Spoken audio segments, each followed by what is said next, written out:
दुनिया से अनजान रहकर अति विश्लेषण करने के चक्कर में मत फंस जाना। मुझे पता है और मैं इस बात को अच्छी तरह जानता हूँ कि किसी भी फील्ड में एक्सपर्ट बनने के लिए हमें टाइम देना पड़ता है। किसी भी काम को अच्छे तरीके से करने के लिए हमें टाइम देना पड़ता है, लेकिन प्रत्येक चीज़ की एक लिमिट होती है। जब हम दुनिया से अनजान हो जाते हैं, खुद को दुनिया से बिल्कुल अलग कर देते हैं, दुनिया में क्या चल रहा है क्या नहीं चल रहा है उसके बारे में हमें पता नहीं होता है, हम नए तरीके सीख नहीं रहे होते हैं और अपने पुराने तरीक़ों से ही कोई शानदार चीज़ बनाने की सोचते हैं, तो ऐसा करने से या ज़्यादा सोचने से, अति विश्लेषण करने से हमारे उस काम का काम तमाम हो जाता है। एक पेंटर था, मुझे उसका नाम याद नहीं है, लेकिन हकीकत बात है, उसने सोचा लियोनार्डो दा विंची ने अपनी पेंटिंग को बनाने में 16 साल लगाए, इसकी वजह से उसकी पेंटिंग अद्भुत बनी। तो उसने भी सोचा कि मैं 11 साल देकर एक फेमस पेंटिंग बनाऊंगा। उसने खुद को दुनिया से अलग कर दिया और परफेक्ट पेंटिंग बनाने के चक्कर में पड़ गया।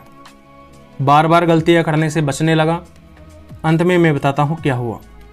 अंत में वह मर गया और जब लोगों ने उसकी पेंटिंग देखी तो उन्होंने कहा, क्या पेंटिंग बनाई है ये? हम यकीन नहीं कर सकते कि इस पेंटिंग को बनाने में 11 साल लगे। ऐसी पेंटिंग तो कोई भी बहुत कम समय में बना सकता है। तो मैं कुल मिलाकर इतना कहना चाहता हूँ कि कुछ समय के लिए एकांत में रहना सही है, लेकिन खुद को दुनिया से बिल्कुल ही काट लेना, अलग कर लेना, लंबे समय तक दुनिया से अनजान बने रहना, ये ठीक नहीं है। क्योंकि आप अभी जिस काम को कर रहे हो सकता है कि दुनिया में कुछ ऐसी तकनीक आ चुकी हो जो उस काम को बहुत जल्दी तरीके से कर सके और आपको इसके बारे में पता ही ना हो, तो आप अपने पुराने तरीकों के हिसाब से उस काम को करने में सालों लगा दोगे।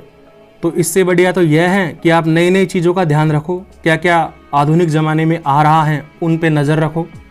तुम जिस काम को करना चाहते हो उस काम को करने के लिए क्या क्या ऑप्शन बन रहे हैं उन्हें तलाशना शुरू करो। लियोनार्डो दा विंची ने अपनी पेंटिंग को 16 साल दिए और उन्होंने एक अद्भुत पेंटिंग बनाई, लेकिन उन्होंने खुद को दुनिया से अलग नहीं किया था। वह अपनी पेंटिंग में क्या क्या नई नई चीज़ कर सकते थे उन चीज़ों के प्रति जागरूक रहते थे।